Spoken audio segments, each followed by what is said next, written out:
Tem a indústria, eu fui xingado por isso outro dia, a indústria do concurseiro. E aí pegaram um corte de um vídeo, Riso, do Kim falando, olha, carreiras de Estado tem que ter estabilidade. Carreiras de Estado. Agora, certas carreiras que podem ter, vamos dizer, uma similaridade com o setor produtivo, por exemplo, funções meio, não funções fim, tá? Não tem que ter estabilidade nenhuma. Ah, prestou um concurso, tá entrou lá numa vaga, o cara, vamos supor, é um auxiliar contábil ali dentro de uma estrutura pública. O cara não pode ter estabilidade. Se ele não trabalhou direito, rua, como qualquer um. O Kim postou um vídeo falando, olha, uma carreira, por exemplo, um policial, um juiz, esse cara é uma carreira de Estado. É importante até pra haver, vamos dizer, uma neutralidade dele, por mais que nunca haja. É importante ele ter estabilidade. Agora, as outras carreiras não. Pra quê? Um cara publicou, que absurdo, temos que ter estabilidade pra tudo. Aí entendi. O único que não tem estabilidade é o trabalhador do setor privado. Ele tem que correr todos os riscos possíveis, viver com a faca no pescoço, pagar o salário do servidor público, e o servidor público não pode ter risco. Prestei uma prova e pro resto da minha vida não tenho risco. Ai, que gostoso. Aí você fala, não, mas existe demissões quando o cara tem estabilidade, sim. Tem um processo administrativo em que ninguém cai. Se for no judiciário ainda, o máximo que você ganha é uma aposentadoria vitalícia, com os seus rendimentos, Riso, iguais como se você tivesse trabalhado. Que gostoso. Você ganhou basicamente uma aposentadoria jovem. Você foi afastado por algum crime que você cometeu, tal. Puta, eu vou continuar com o mesmo salário. Que gostoso. Olha lá, o Francisco Júnior. Você vê que assim, é live do MBL. Todas têm que ter estabilidade. Sem isso, os políticos vão fazer a maior merda. Então vamos fazer uma coisa, Francisco. Então vamos dar estabilidade pra todo mundo? Que tal? Porque também é injusto que o entregador do iFood não tem estabilidade, certo? Tem que ter, né? Ninguém pode demitir ele. Que tal? O motorista de Uber não tem estabilidade. Não é injusto? Um cara que trabalha como vendedor numa empresa também tem que ter. Vamos dar estabilidade pra todo mundo, cara. É só vocês. Porque ter feito uma prova te torna um ser humano melhor do que os outros? Ninguém olha por quem paga a porra do salário. Vai se fuder, cara. Como é que você vai ter um pacto quando mesmo nós aqui, entre pessoas que concordam, um já tá pensando em ter uma vantagem sobre o outro? Que caralho? Que caralho é esse? Não, todos têm que ter. Então vamos dar pra todo mundo. Todo mundo tem que ter estabilidade. Vamos fazer assim? Aí vê se alguém vai querer contratar. Vamos fazer assim, né? Que tal? Eu acho muito engraçado esse tipo de coisa. Não, porque vai ter interferência. Mas vai ter interferência política no setor privado. Ou não tem? Ou não tem? Vamos lá. Vamos lá, estabilidade. E você sabe, né? Meio que antigamente era meio que garantida a ideia de estabilidade. Você precisava de justificativa pra demitir alguém.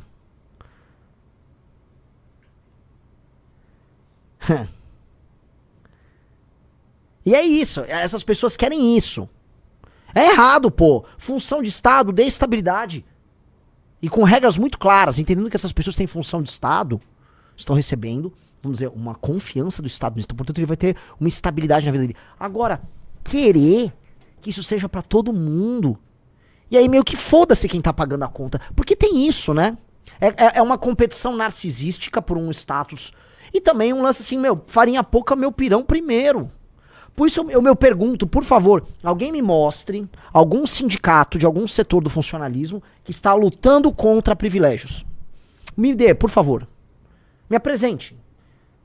Porque tem. Ou vai negar, o rapaz que mandou a mensagem ali vai negar. Que no judiciário. Vamos pegar o mais óbvio, que no judiciário não tem privilégio. Alguém me acha uma associação de juízes lutando contra privilégio de juízes?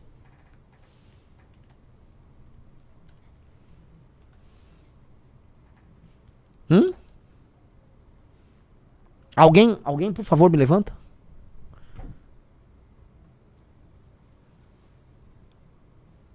Eu gostaria muito de ver. Porque não tem, é óbvio que não tem.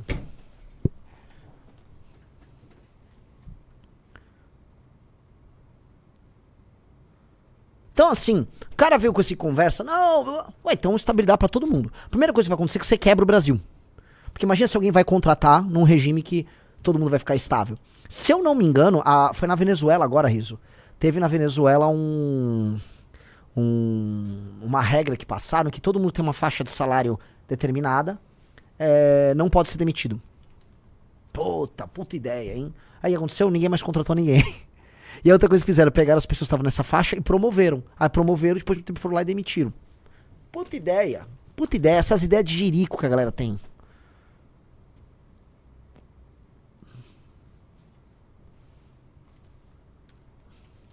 O Valdecir Polizelli falou, jardineiro da USP ganha mais de 7 mil e tem instabilidade. Tem esses casos, são muitas vezes casos anedotóticos. E eu não falo, assim, eu não estou generalizando. Tem um servidor público que está servindo ao público mesmo. E na maior parte das vezes ganhando pouco. E ainda eu digo mais, o Brasil tem pouco servidor público. Poderia ter mais. Olha o que eu estou falando, o Brasil tem pouco. Agora, na dinâmica atual, além de ter pouco, não está conseguindo pagar. E a entrega tá ruim. Então tem algo muito, muito estranho, que tem pouco servidor público, mas o gasto é mal feito, então você privilegia alguém mais no topo contra quem tá na base. 2, o serviço é ruim.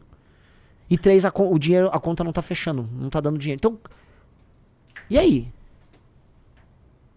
Como é que fica isso? Uma vez eu fui, isso em todos os setores, por exemplo, tem servidores que trabalham em prefeitura. Quando vem o prefeito que eles não gostam, ele não trabalha. Eu me lembro, eu fui na prefeitura de Porto Alegre no ano de 2017. O Marquesan tinha ganhado a prefeitura, estava administrando e falou, Renan, você quer entender o que é trabalhar com funcionalismo? Vou te mostrar uns concursados aqui. Era tipo, sei lá, 3 da tarde, o concursado foi com uma roupa ali, com o negócio do PT, não sei o quê. Ele disse que estava em greve contra o Marquesan, que era o prefeito. Ele estava deitado sobre o teclado, dormindo, em protesto. Os outros nem lá estavam. Sabe quem trabalha? Aí eu vou mandar a braba aqui, tá? Sem sonhos. Sabe quem trabalhava? Os comissionados. Ah, mas sim, o comissionado. Porque o concursado, se tá faltando espírito público no concursado, e o concursado é ideologizado, assim, você vai ter que contratar gente pra trabalhar.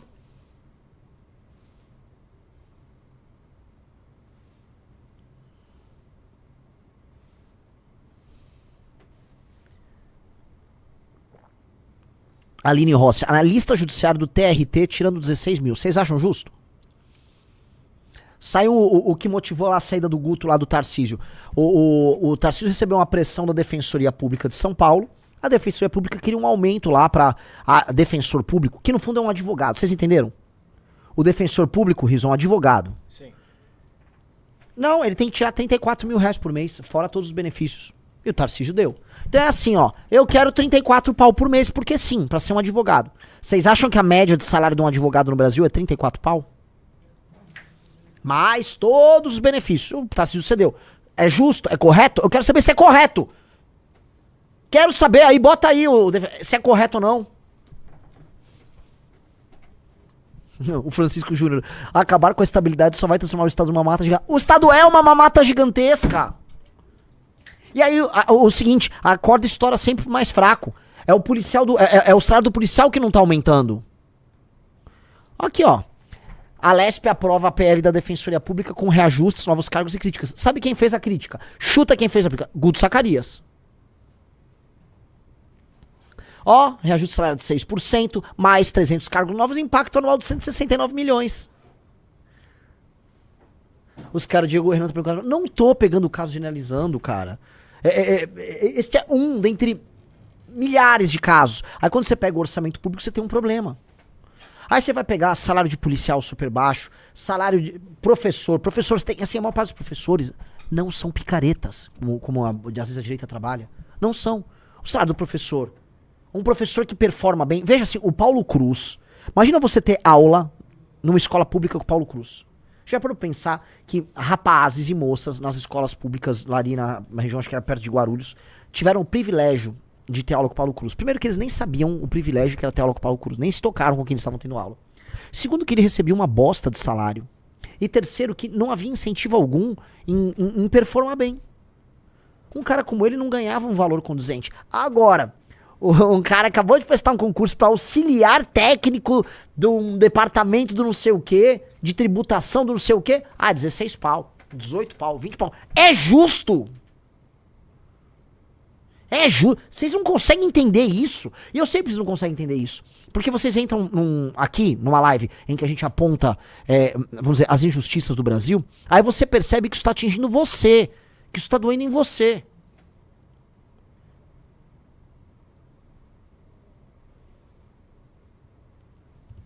E esse é o ponto. E é lógico que existem pessoas sérias que ocupam os cargos sérios, ganhando dinheiro de maneira séria. Tem juiz sério no Brasil pra caralho. Tem promotor sério no Brasil pra caralho. Tem procurador sério, sim. Professores universitários, sim. Lógico que tem. Tem gente que ganha 25 pau no serviço público, merece? Tem um monte de gente. O Brasil, eu não vou cair na tábula rasa do, o Brasil é um... Não, na vala, né? A vala comum do Brasil é tudo uma merda. Não, tem pessoas boas. Tem pessoas boas na política, amigo. Tem. Assim como tem picareta na iniciativa privada. Um empresário que fica engambelando os outros e ganhando dinheiro, enganando e roubando a galera com mentiras. O quão pior ele é do que um amador na iniciativa, no setor público. Vai, vamos fazer um coach vendedor de mentira. Lógico que tem picareta. Lógico que tem. Ah, mas e o mercado só faz o cara crescer. Quanto que não tem disso aí?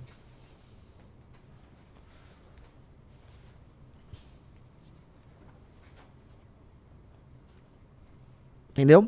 Lógico que existem pessoas que rendem, entendeu? Só que, infelizmente, a dinâmica e o sistema de recompensas não tá funcionando. E aí, quando eu olho de maneira sistêmica pros gastos do Brasil, pra lógica do privilégio, pra onde o orçamento tá indo, tá dando merda. E aí, você que quer prestar concurso, eu espero que você bote a mão na cabeça e fale, beleza, vamos combater privilégio. E não fique arrumando uma desculpa ideológica pra justificar um modelo que tá quebrando o Brasil. Não arrume isso, porque isso é paia. A maioria dos servidores públicos não chegam nem perto dos 5K, muitos mal batem os 2 salários mínimos líquido. Esse ódio que foi criado contra o servidor é muito errado por conta de uma minoria. Primeiro, é minoritário? É minoritário. Mas é uma minoria muito grande. Assim, não é uma minoria, não é tem 1%. Não, tem um número grande de pessoas. Tem um número grande de pessoas. Vou dar um exemplo. Muitos... Dado que a pirâmide, né, a estrutura hierárquica, ela é muito desigual, então tem um topo muito grande, muito numeroso, que custa, assim, custa valores estratosféricos. Esse topo, tá, ele não estatisticamente falando, eu tô falando de representatividade numérica, ele não é desprezível, ele é bem grande. O Brasil tem um judiciário que é talvez um dos, se não for o mais caro, um dos 3 mais caros do mundo. Não tem sentido. Olha só, o judiciário brasileiro, ele é muito mais lento do que o judiciário da maior parte dos países. Faz sentido ele ser tão mais caro? Vou dar um exemplo disso. Ou seja, ele não é uma pequena minoria. O judiciário brasileiro, como um todo, ele é profundamente ineficiente. A demora que a gente gasta pra ter uma sentença é enorme. E gasta muito, ó, Justiça do Brasil gasta 1,6% do PIB e é a mais cara do mundo. Então, pro cara que falou assim, não, uma pequena minoria. Não é uma pequena minoria. Vamos parar de achar que assim, não. Aí se eu corrigisse esse detalhe, não é um detalhe, é um puta negócio, tá? Justiça do Brasil gasta 1,6% do PIB e é a mais cara do mundo. Tesouro Nacional mostra que o país gasta mais com o judiciário que soma do orçamento da polícia, bombeiros e sistema carcerário.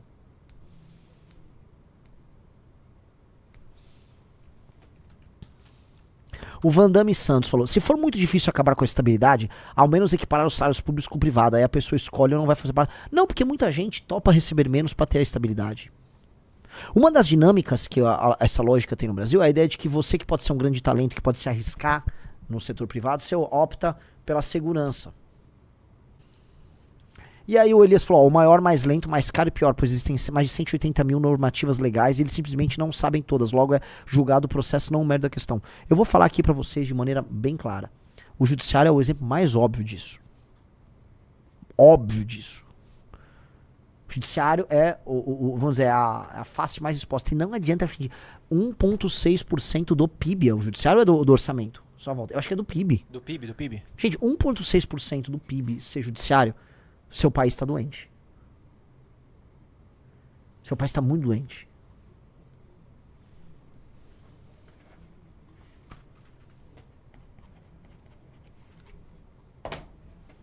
O Francisco Júnior, sim, cara, não é sobre salário. A questão principal são os cargos sendo usados como cabide de emprego nas prefeituras. Meu amigo, este não é o principal problema orçamentário. Para de achar que é esse o problema. Você está usando só isso como um espantalho, né? Usando, vamos dizer, um comissionado ali como um espantalho para justificar um sistema absurdo. Tem problema nenhum. Você quer ser um funcionário sério? Tem problema nenhum você não ter estabilidade. A vida humana pressupõe risco. Não é que, olha só, o auxiliar administrativo. Ué, faz o concurso, o auxiliar administrativo está sabendo, ó, sou um auxiliar administrativo, pode ser que eu serei demitido. É da vida.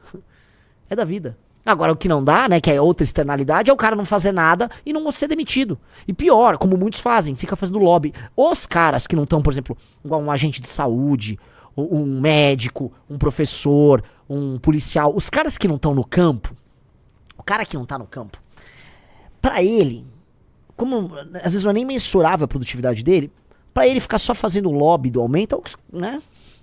Que é o que acontece pra caralho, né? Especialmente se você consegue pressionar o poder público. Aí eu jogo, né, pra esse cara que tá falando isso. E não existe lobby da parte dos caras, porque você fala, tem a politização. E a politização contrária? O que custa mais caro? Qual politização é mais cara? A do lobby da politização do agente público com estabilidade pra aumentar salário? Ou do político que não sei o quê? A politização a gente pode resolver de muitas outras maneiras. Muitas outras maneiras. Agora, a do superpoder desses sindicatos de funcionalismo que custam muito por orçamento, você desculpa, tem poucas maneiras de se resolver. Uma delas é acabar com essa estabilidade. Impressionante, né? Como se a ANAMATRA, a Associação dos Juízes, acho que é trabalhistas, dos magistrados do trabalho, não fosse politizada. Não, ela não é politizada. A associação de magistrado que fica lá em Brasília, não são. Os defensores públicos que aqui em São Paulo foram lá apertar o Tarcísio e só numa tacada só foram 169 milhões por ano, não é politizado, né? Papinho, meu. O J. Bonifácio falou muito do trabalho da justiça de base e alguns cargos públicos poderiam ser substituídos por IA, mas emplacar isso com estabilidade será impossível. Imagina o trabalho de um assistente daqui a 20 anos. Exato. Já pararam pra pensar que, assim, a IA vai fazer com que muitas dessas pessoas que estão prestando concurso agora simplesmente não tenham função daqui a alguns anos? Já parou pra pensar nisso? Vocês estão assistindo isso? Botem a mão na cabeça. E aí vai fazer o quê? Vamos manter essa, porque a IA vai ser politizada? O cara, e eu volto a colocar aqui, o cara que é um funcionário público sério e que não tá vivendo desses privilégios, esse cara é igual o policial sério que leva a fama por conta daquele vagabundo que atirou no pé do trabalhador. Um cara que não... Sabe? O cara que é sério sofre, cara. Porque os incentivos todos pra você não ser sério. Os incentivos num país como o Brasil são todos pra você ser um canalha. O sistema de incentivos nosso é seja um canalha o tempo todo. Cara, isso tá errado. E se você não se comporta como um canalha, você é um otário, né? Gostou do vídeo? Para mais vídeos como esse, se inscreva no canal Inevitável Cortes. Deixe o like, comente abaixo o que achou, vire membro do canal por apenas R$ 3,99 e tenha acesso a benefícios exclusivos. Te vejo no próximo vídeo.